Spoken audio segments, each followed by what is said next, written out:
everyone, this is ShadowMario41, and welcome back to Let's Play Super Mario 64. One move that I forgot to show off in the first video is actually if you run and then press Z, then B, you do this like Mega Man-esque slide kick. It's kind of cool, there's not really a use for it, but it's cool that you can do it anyway. Alright, a little bit more explanation before I totally cut the ties and kick it into high gear, is that in this game, I'm going to just explain the basics of how it works. There are 15 main courses in this game, each of which has 7 power stars that you can get. The first 6 power stars are just the normal 6 missions. And the 7th power star is actually collected if you get 100 coins in the level. Some levels, it's way easier to do that than others, so it should be an interesting challenge for each level. Especially for you guys, I'll have to try to do an efficient, route to get all the 100 coins. But in any case, that's the end of all explanations. There's also some cap courses and Bowser courses that have stars in them, and some hidden courses throughout the castle as well. But let's get started. Let's kick into high gear. I'm not going to baby you through this game anymore. I'm going to assume this is not the first time you've seen this game, and I'm going to play like a veteran who's been playing for the past 15 years. And isn't it difficult to believe that this game has almost been out for 20 years? That is absolutely crazy. Anyway, here's a little interesting mechanic that they're going to introduce. I think it's only unique to this level. You really don't need to do this in any other level, but you can sneak up on these sleeping piranha plants and punch them in the face to kill them. If you wake them up, they're going to chomp at you and cause all sorts of problems. So, and they each drop a blue coin, which is of course useful for the 100 coin stone. Alright, something I should mention very quickly before I get into discussion on Super Mario 64, the game itself, is I'm not a fan of how this game does it, and Super Mario Sunshine did the same thing that I'm really not a fan of. There's a ton of boss battles right at the beginning of this game. I mean, here's Whomps, by the way. This is the first game with Whomps, who now become sort of a staple Mario enemy. But Super Mario Sunshine, like I said, did the same thing. There's a bunch of bosses right at the start of the game, and then there's nothing for a long, long time. So we have a second boss battle right away, like 2 power stars, 2 boss battles. And then we don't see another boss for a long, long time. I'm not a fan of that. They should be spaced out more evenly throughout the game. But this is actually pretty cool. This galaxy appeared in Super Mario Galaxy 2, you should remember, as Throwback Galaxy. It was a remake of Womp's Fortress. And they actually left the Whomp King boss battle in there, and the dialogue is exactly the same for Whomp King. But Whomp King is actually really easy. He's just gonna do that like 3 times, and all you have to do is pound on his back. Just make sure you do not, the tricky thing I guess, is make sure you do not fall, because if you fall off, it'll actually reset the hit counter and reset the battle. But it's pretty easy, you just do the side somersault and the ground pound. Very, very simple, and you'd be like, no, crushed again, I'm just a stepping stone. All this dialogue is left verbatim in Super Mario Galaxy 2, which I thought was hilarious, and a great touch. Oh, look at that, I'm almost on top of the power star, that's cool. That's cool whenever you can get that to happen. But anyway, that's 2 boss battles, 2 power stars. We won't have another boss battle for a while, so that's a good thing. Now that that's all taken care of, now I'm going to talk about Super Mario 64 and how it really, and I guess how it impacted gaming. The impact that Super Mario 64 had on gaming. Super Mario 64, I should mention, was definitely not the first 3D game. A lot of people say, oh, Super Mario 64 was the first 3D game, and I agree it was the first 3D game of its kind, but there were definitely 3D games that came before this. If you look at, even on the NES, we had some isometric games like Marble Madness that tried to replicate 3D. Super Nintendo had Super Mario RPG, which did the same thing. We also had Star Fox, which was really a 3D game. It used the FX chip for Mode 7 graphics. Mega Man X used some of those things as well.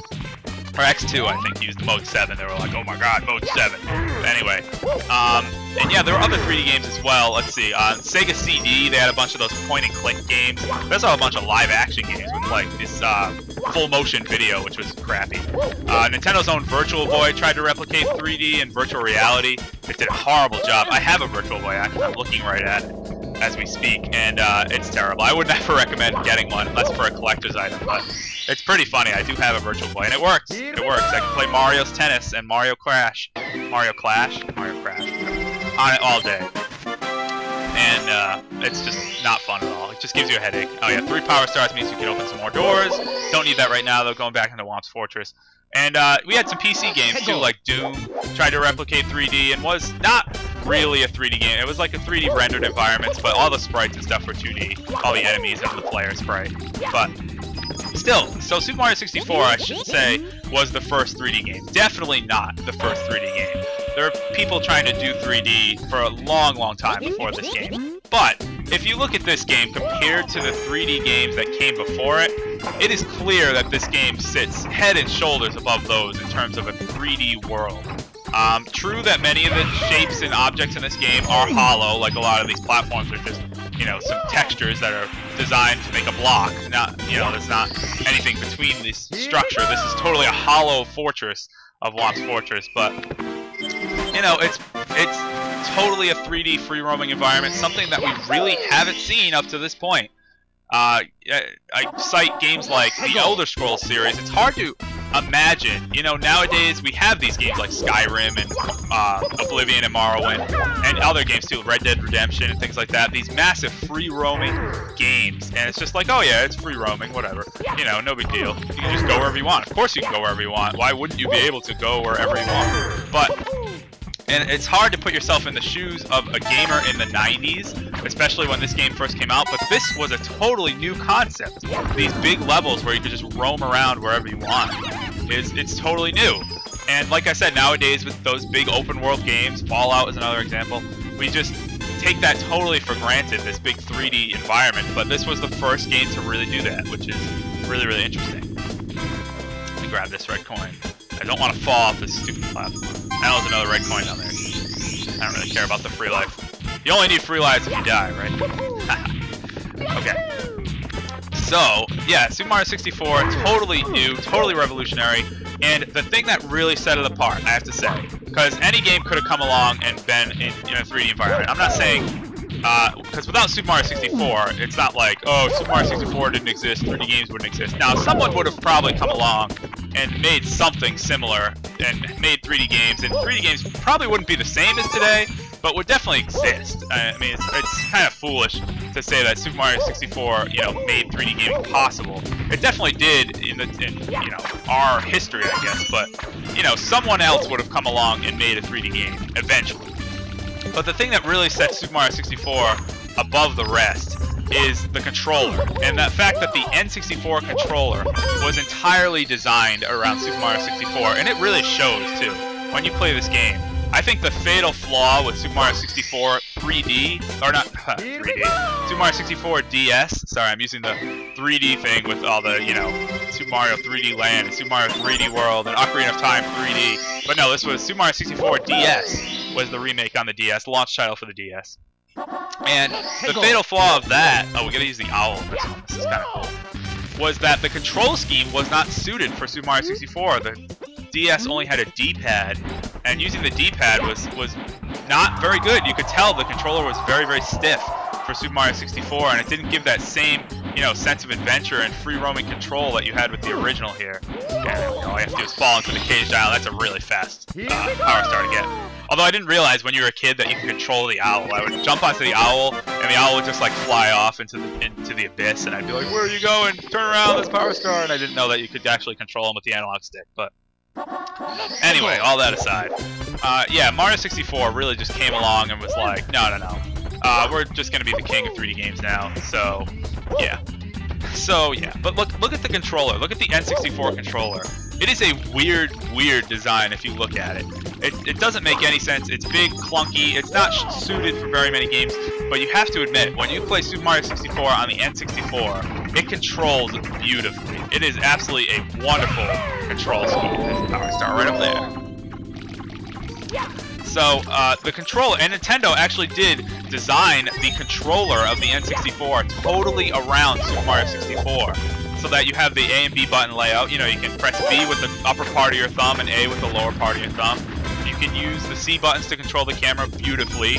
The analog stick, while, oh god, I just fell.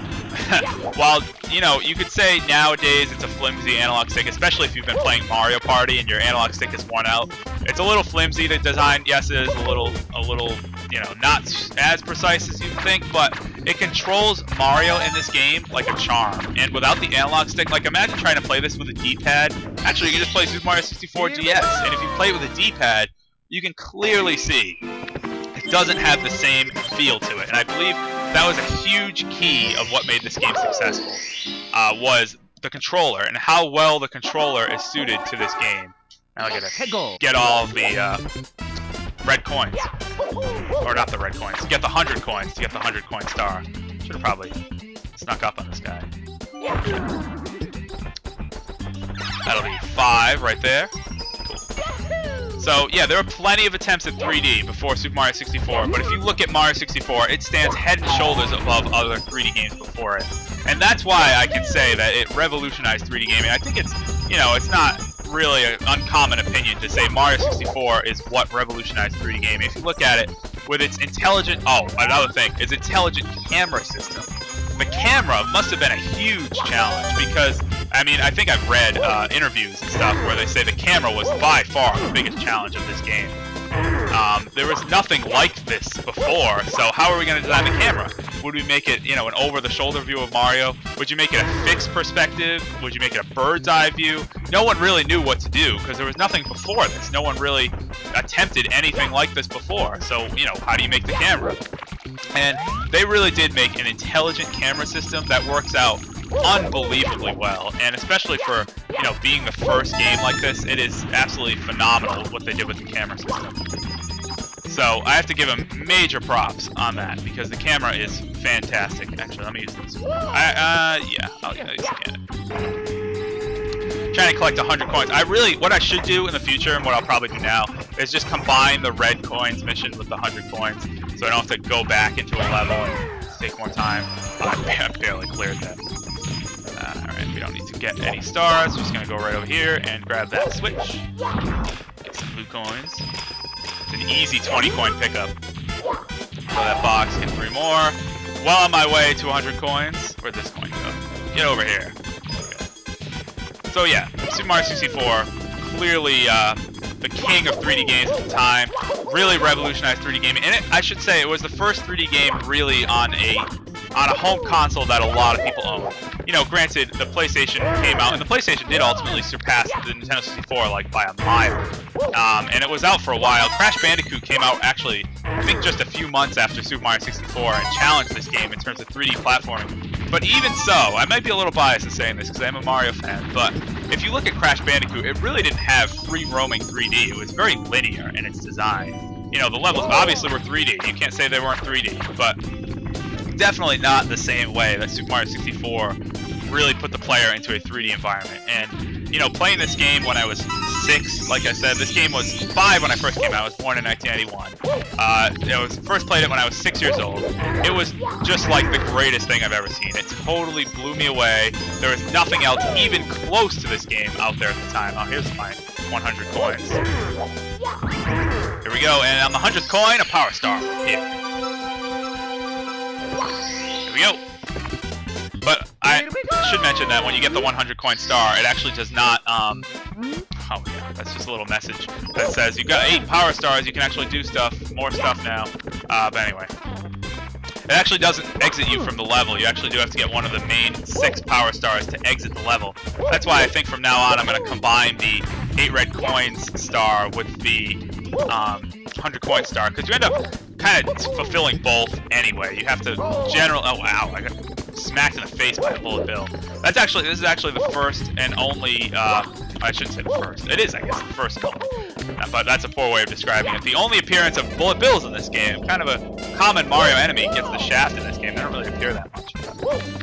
Anyway, with that, ladies and gentlemen, we will be done with Womp's Fortress. Very cool. I'm going to do a few more power stars in this video.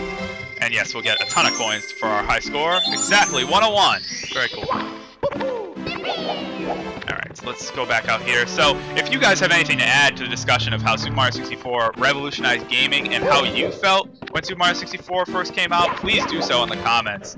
Like I said, not the first 3D game by any stretch, but the one to do it clearly superior to all of the others at the time.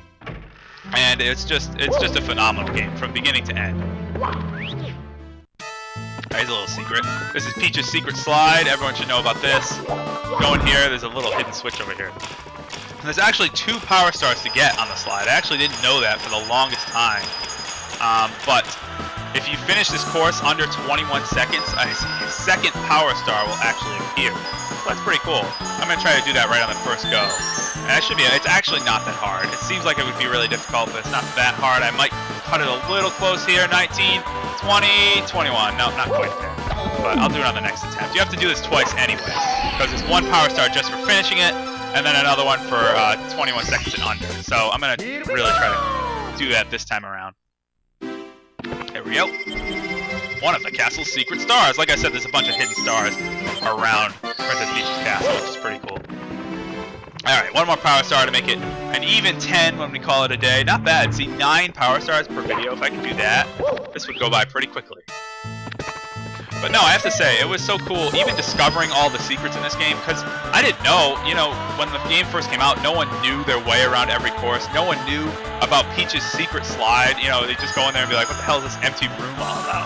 And, you know, leave. That's what I would do as a kid anyway. I'd be like, what? This doesn't make any sense. And then my cousin would be like, you jump in the painting and it's a secret slide. And I was like, oh my god, that's the coolest thing ever. So, anyway, under 21 seconds gets that power star to appear, which is pretty nifty. There we go. Alright, well with that, that'll call it a day for Super Mario 64. In the next video, oh wow, I know what I'm going to do to start the next video, and you guys who've played Super Mario 64 should know as well. But I'm going to talk about sort of the legacy that Super Mario 64 had on gaming in the future. And then in the video after that, I'm going to reminisce about a lot of my personal stories with Super Mario 64. And then, by then, we'll probably be pretty far into the game, so that'll be pretty cool. This is ShadowMario41. This is Super Mario 64. See you guys next time for more Mario 64 action in 3D. Ciao.